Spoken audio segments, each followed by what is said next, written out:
بسم اللہ الرحمن الرحیم۔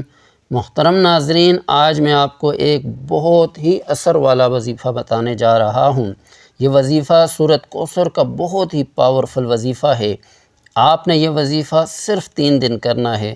صرف 3 دنوں کے اندر اندر آپ کی جو بھی بڑی سے بڑی حاجت ہوگی، جس بھی مقصد کے لیے آپ اس وظیفے کو پڑھو گے، آپ کا وہ مقصد انشاءاللہ 3 دنوں کے اندر اندر پورا ہو جائے گا۔ آپ کا مقصد کوئی بھی ہو، آپ کی حاجت جتنی مرضی بڑی ہو، آپ کی پریشانی کوئی بھی ہو، آپ جس بھی مقصد کے لیے اس وظیفے کو پڑھو گے، آپ کا وہ مقصد انشاءاللہ تعالی 3 دنوں کے اندر اندر پورا ہو جائے گا۔ آپ نے یہ وظیفہ جمعرات، جمعہ، ہفتہ 3 دن یہ وظیفہ کرنا ہے۔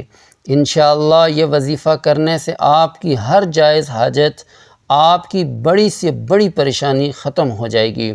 آپ چاہے یہ وظیفہ اپنی شادی کے لیے کر رہے ہیں، آپ کی شادی نہیں ہو رہی اس لیے کر رہے ہیں، آپ کو اس میں بھی کامیابی ملے گی۔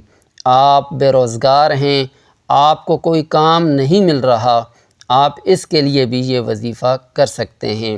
آپ کے دشمن ہیں، ان سے چھٹکارا پانے کے لیے بھی آپ یہ وظیفہ کر سکتے ہیں۔ کسی کے دل میں آپ اپنی محبت پیدا کرنا چاہتے ہیں تو اس عمل کے لیے بھی آپ یہ وظیفہ کر سکتے ہیں۔ آپ کی کوئی بھی حاجت ہو، کوئی بھی مقصد ہو، کوئی بھی مسئلہ ہو، کوئی بھی پریشانی ہو، آپ اس وظیفے کے ذریعے سے آپ اپنا مقصد پورا کر سکتے ہو۔ آپ نے صرف 3 دن اس وظیفے کو کرنا ہے اور انشاءاللہ تعالی یہ آزمودہ ہے، یہ آزمایا ہوا ہے، اور 3 دن کے اندر اندر انشاءاللہ تعالی آپ کا ہر مقصد پورا ہو جائے گا۔ اس وظیفہ کو شروع کرنے سے پہلے آپ نے درود شریف لازمی پڑھنا ہے۔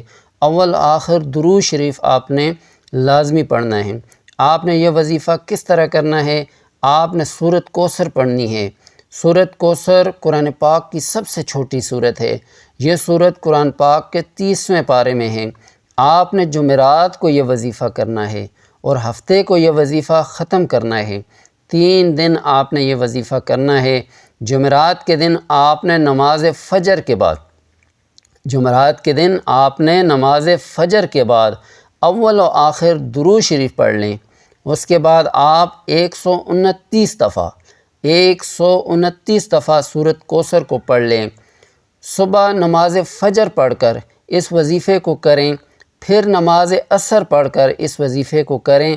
پہلے اول و آخر درود شریف پڑھ لیں، پھر درمیان میں 129 دفعہ سورۃ کوثر پڑھ لیں، 129 دفعہ سورۃ کوثر پڑھ لیں، اور اسی طرح آپ نے نماز عشاء کے بعد اسی طرح روٹین سے آپ نے وظیفہ کرنا ہے۔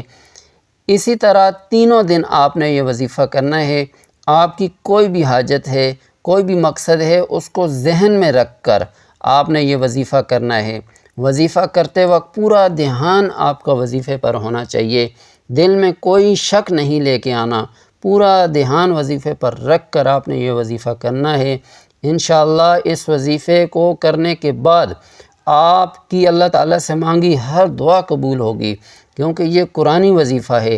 اس وظیفے کو پڑھنے کی ہر بہن بھائی کو اجازت ہے، اس کو پڑھنے کی کسی سے بھی اجازت لینے کی ضرورت نہیں ہے، اور صدقہ جاریہ سمجھ کر اس وظیفے کو آپ لازمی شیئر کریں۔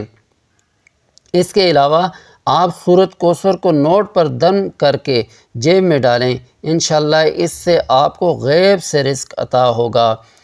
اللہ تعالی ہم سب کا حامی و ناصر ہو۔